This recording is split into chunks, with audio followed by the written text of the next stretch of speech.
नमस्कार, आप देख रहे हैं फ्रंटलाइन 24। मैं हूं आपके साथ साहिबा सिंह। मुकेश सहनी मार सकते हैं पलटी। कल महागठबंधन की बैठक से रहे आउट।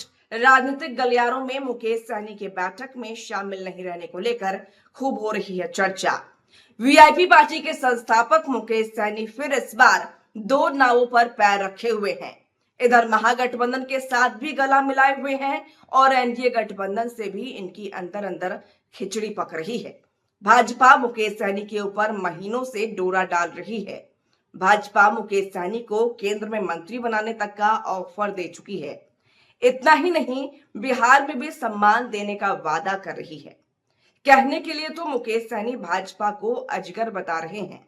अगर वहां जाएंगे तो भाजपा हमारी पार्टी को ही निगल लेगी।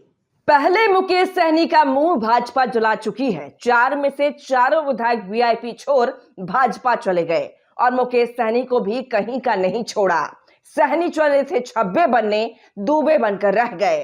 लेकिन राजनीतिक लोभ तो नेताओं को सब कुछ भुला देता है और फिर वही जहर पीने लगते हैं।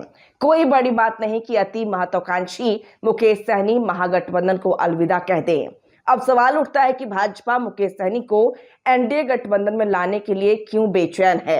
तो इसका सीधा जवाब है कि मुकेश सहनी 2% वोटों के मालिक बने हुए हैं। भाजपा ने बिहार विधानसभा चुनाव से पूर्व जो सर्वे कराया है उसमें महागठबंधन और एनडीए के बीच कांटे का संघर्ष दिखाया गया है। दोनों गठबंधन के बीच सिर्फ 2 से 2.5% वोटों का अंतर है। अगर मुकेश सहनी एनडीए गठबंधन में शामिल हो जाते हैं तो एनडीए को इसका सीधा लाभ मिल सकता है। इसलिए भाजपा मुकेश सहनी को लॉलीपॉप दिखा दिखाकर लुभा रही है। मुकेश सहनी का यही राजनीतिक चरित्र है कि वे अंतिम समय आते आते कोई भी कदम उठा सकते हैं। मुकेश सहनी के दोनों हाथ में लड्डू है।